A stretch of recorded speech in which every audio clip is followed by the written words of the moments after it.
I grew up in the 70s and 80s, primarily reading Marvel comics.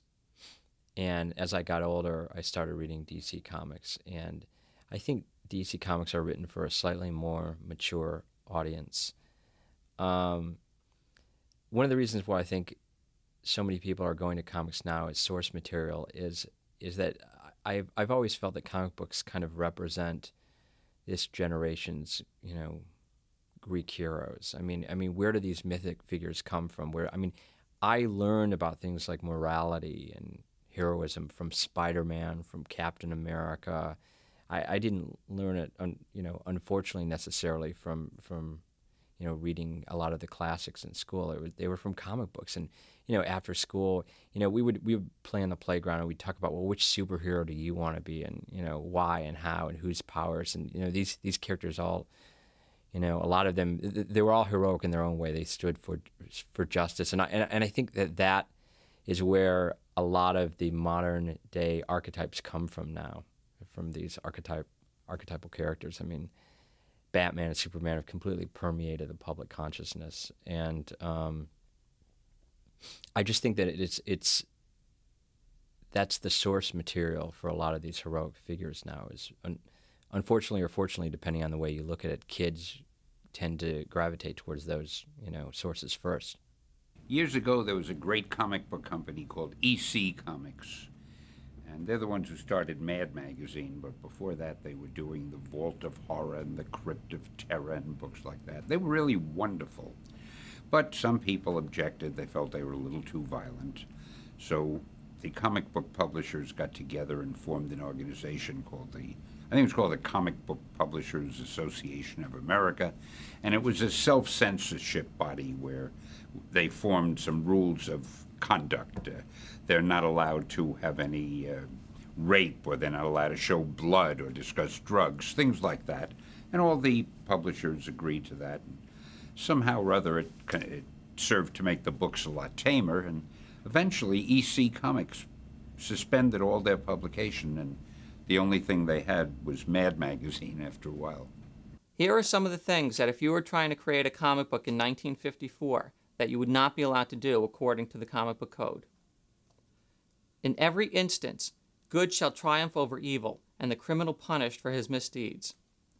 Passion or romantic interest shall never be treated in such a way as to stimulate the lower and baser emotions. Females shall be drawn realistically without undue emphasis on any physical quality. If crime is depicted, it shall be as a sordid and unpleasant activity.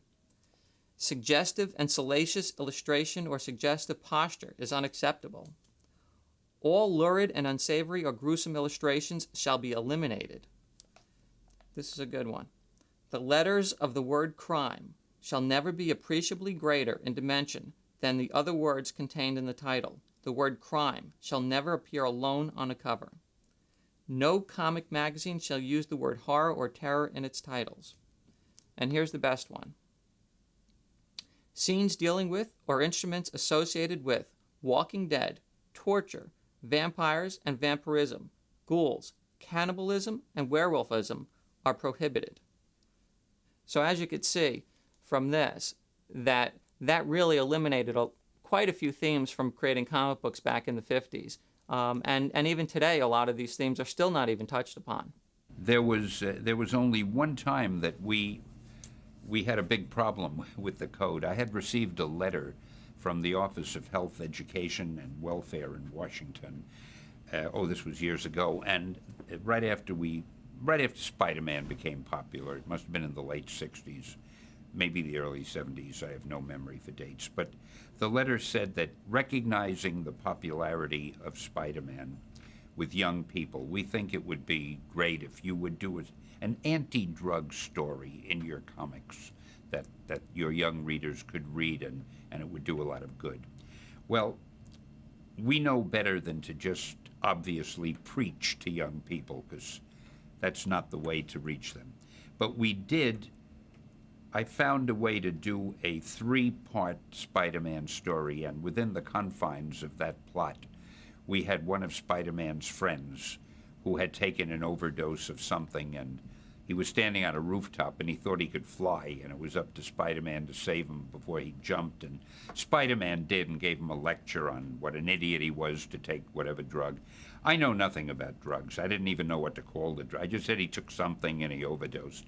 But at any rate, the story worked very well. But what happened was, when we submitted the book to the comic book code office, they rejected it, these 3 books.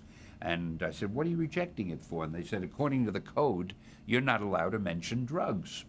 And I said, but we're not telling kids to take drugs. It's an anti-drug element in a story. He said, that doesn't matter. According to the code, you cannot mention drugs. Well, I felt that was just so stupid and sophomoric on their part that we took the code symbol off the covers of our books, and we published the books anyway. I remember reading Tomb of Dracula, which was the Marvel comic that Blade first appeared in. I think he showed up in 72 or 73, and I would have been 7 years old. And I remember going down to the local drugstore and grabbing one of the Tomb of Dracula comics off the spinner, and I just thought Blade was the coolest character I'd ever seen. And I love the fact that he was so much darker and more brutal than Captain America. He just seemed completely different, to inhabit a different kind of world. And I'd always had a fondness for the character, and because of that, I just thought it would translate well to film. He doesn't have a bunch of costumes, and he's got gadgets, but they're all, I mean, it sounds odd to say, but Blade was a much more realistic character, and it's in his own way. Of course, over the years, comic books have gotten darker anyway, and a lot of them today aren't that dissimilar to the old Tales from the Crypt. We still, over at Marvel anyway, we still try we try to differentiate between exciting and violent. We try not to make our books violent, but we try to get a lot of excitement and a lot of danger and suspense and things like that. And of course, in our vampire stories like Blade, you get all of that you could ever want. You know, a successful comic book still has to be well written. People will ultimately turn off to it if it's just eye candy. Even today, even 14-year-olds, it has to be well written. I mean, some of the classic, writers like Alan Moore, I mean, who created Watchmen, he's just an incredible writer. I mean, I think he's a great writer in any genre. He's just a great writer, period, who happens to work in the medium of comic books. Grant Morrison is another writer who's writing the Justice League right now. He's an incredible writer. He's very clever. Frank Miller, who sort of, recreated Batman and Daredevil. I mean, those comics are really, really well written in kind of the Peckinpah tradition. People will turn off ultimately if it's just eye candy. It still needs to be a good story. Still needs to be a mythic story. See, a strange thing has happened in comics today. Years ago, when we first started Marvel, the age of the readership was about, they'd start with 6 and go up to 12 or 14 or so. And over the years, as we tried to write more intelligent comics and get better vocabularies and concentrate on characterization and on plotting, the age of the readership rose. In fact, after a while, we had as many college readers as young readers.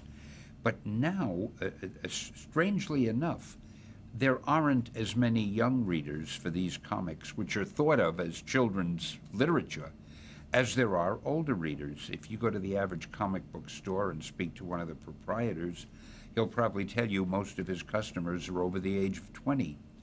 And these darker books that we have now seem to be very appealing to the older readers. I personally think we're going to have to start lightening the books a little, or doing books that are lighter, so we don't lose too many of our younger readers. But right now, this business of darker stories, such as the old Batman, The Dark Knight, which was one of the things that started it, and vampire stories, which we've had for years, and all the heaviness and more earthiness that seems to be in the comics now, while a lot of it represents a lot of good writing, I'm afraid it may be tending to drive away some younger readers, so we have to figure out what to do about that. In comics, especially back in the early 90s, there has been this anti-code movement where a lot of creators have become very, very outspoken against the code and have really tried to force their books not to fit within the code, and have also tried to force other publishers not to publish within the code. However, especially with the newsstand, the code is very important to retailers because they feel that that's their mark of safety, and that's their way of saying, hey parents, you could buy their books there. But a lot of publishers have been against that, a lot of creators especially. What we tried to do with Blade was come at all these issues, whether they be racism, whether they be class system, whether they be our fears of AIDS, and come at it from this kind of sneak it in, under the cover of this outrageous comic book like movie. I mean, I'm a huge fan of the so-called neo-realistic comic books that are out there now, like 8 Ball and a lot of the things that Drawn and Quarterly are doing. I love those. And actually some of those would make for some great films. Comic books are really an amazing form of entertainment because unlike a movie or animated show, in a movie you only have 2 hours to entirely capture the audience, or an hour and a half to totally capture the audience. In a comic book, if you don't get it just right, you have time. There's a monthly schedule. You can produce it the next issue or the next issue. You can always make the book better and better over time, or adapt it for things that are going on in the political arena or things that are going on in society and society issues. So it can adapt over time. So comic books have been, in the past, I think, a great representation of what happens in society. So as things have changed in society, comic books can adapt to that, whereas a movie will just take place in a snapshot of time, or an animated show will take place in a snapshot of time, whereas a comic book can evolve. So it can handle a lot more moral and larger issues.